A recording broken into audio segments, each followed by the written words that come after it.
చాలా బాగుందండి. అద్భుతమైన కొద్దిగా మేధాలు కూడా అవకాశం ఇవ్వండి. చాలా బాగుందండి. అంటే సంక్రాంతి ముందే వచ్చిందన్న ఫీల్ కలిగింది. మెగాస్టార్ తనయుడుగా గ్లోబల్ స్టార్గా అద్వితీయమైన నటన, మహా అద్భుతంగా. ఎర్లీ మార్నింగ్ 4కి లేసి వచ్చి సినిమా చూసాం. కనుల విధంగా ఒక ఐఏఎస్ ఆఫీసర్ ఎలా ఉండాలి, ఒక ఎలక్షన్ సిస్టమ్ ఏంటి, భారతదేశంలో ఒక ఎలక్షన్ కమిషన్ అనేది ఉంటుంది. చాలామంది తెలియదు. 324 ఆర్టికల్ ప్రకారం వెరీ పవర్ఫుల్ ఆర్గనైజేషన్. ఒకప్పుడు టిఎన్ శేషన్ గారు చేశారు. ఆ రోల్లో ఐఏఎస్ ఆఫీసర్లో అసలుకి ఎక్స్ట్రాడనరీగా చేశాడు. తర్వాత తండ్రిగా రైతు పాత్రలో అద్భుతంగా నటించాడు. డ్యాన్స్ విషయంలో కావచ్చు, టెక్నికల్ వాల్యూలో కావచ్చు, అద్భుతమైన నటన. రంగస్థలంలో మరొక్కసారి రంగస్థలంలో ఎట్లయినా అద్భుతంగా నటించాడో, ఆ మాట రాని రామ్ చరణ్ గారి నటన అద్భుతంగా ఉందండి. అంటే చాలా సంతోషం. సంక్రాంతి 10వ తారీఖు ఈ రోజే రిలీజ్ అవటం, ముందే సంక్రాంతి వచ్చిన ఫీల్తో సకుటుంబ సపరివార సమేతంగా ఈ సినిమాని చూడొచ్చు.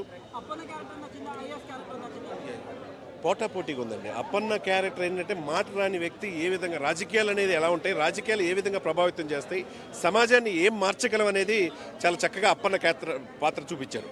అదే సమయంలో రాజకీయాల్లో అడ్డం పెట్టుకొని ఏ విధంగా లక్షల కోట్లు సంపాదించుకుంటారు, ఇసుక మాఫియా, మైనింగ్ మాఫియా, లేకపోతే బియ్యం అక్రమ రవాణా, అన్నీ. అంటే సమాజంలో ఈ రుగ్మతలు, ఈ పాలిటీషియన్స్ అంటే ఏంటంటే 10 కోట్లు ఖర్చు పెడితే 100 కోట్లు సంపాదించే ఈ రోజుల్లో వాళ్ళు అట్లా ఖర్చు పెట్టిన తర్వాత ఏ విధంగా దోచుకుంటారనేది చూపించారు. అది ఏ విధంగా కంట్రోల్ చేయొచ్చు అనేది ఒక ఐపీఎస్ ఆఫీసర్ పాత్ర చూపించాడు. తర్వాత ఎలక్షన్ కమిషనర్గా ఇటువంటి వాళ్ళని ఏ విధంగా నిర్మూలించాలి, ఈ భారతదేశం నుంచి ఇటు గొప్ప దేశాన్ని ఏ విధంగా కాపాడుకోవాలనేది ఎలక్షన్ కమిషనర్గా చూపించారు. అల్టిమేట్గా ఏంటంటే ఒక ముఖ్యమంత్రి ఏ విధంగా ఉండాలి, ముఖ్యమంత్రి అంటే 5 సంవత్సరాలు ఉంటాడు, ఎమ్మెల్యే కానీ ఎంపీ కానీ. ఒక ఐఏఎస్ ఆఫీసర్ అంటే చనిపోయేదాకా ఉంటాడనే ఆ డైలాగ్ అనేది ఎక్స్ట్రాడినరీ అండి. సార్ దాదాపు 450 కోట్లు అంటున్నారు, సినిమాలకి 90 కోట్లు అంటున్నారు. ఆ వాల్యూస్ కనపడింది, టెక్నికల్ వాల్యూస్ ఆయన తర్వాతే. సరే, క్రికెట్కి ఆరాధ్యదైవం సచిన్ టెండూల్కర్, సినిమాకి ఆరాధ్యదైవం శంకర్ స్ట్రైట్ మూవీ 30 yearsలో ఫస్ట్ స్ట్రైట్ మూవీ ఇది. నెక్స్ట్ లెవెల్లో తీసుకొచ్చాడు. అంటే ఎక్కడ కూడా రాజీ పడలా. 95 కోట్ల పాటలు కనపడినాయి. ఎక్కడ ఒక పాటకి 19 కోట్లు పెట్టారంటే మామూలు విషయం కాదు.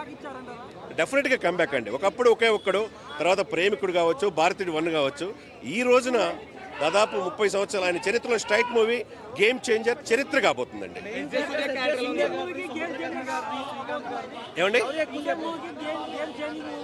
డెఫినెట్గా గేమ్ చేంజర్ మూవీ అవుతుంది. ఎందుకంటే మీరు అన్నట్టు ఎస్జే సూర్య ఒకప్పుడు దర్శకుడు ఖుషి తీశాడు, అద్భుతమైన నటన. సముద్రకని అద్భుతంగా నటించాడు. ఎవరి పాత్ర అంజలి ఆమె తల్లి పాత్రగా ఆమె అద్భుతంగా నటించింది. శ్రీకాంత్ గారు అయితే ఒక సీఎంగా తర్వాత పరిణితి చెంది ఏ విధంగా మార్పు చెందారో శ్రీకాంత్ గారు అద్భుతం.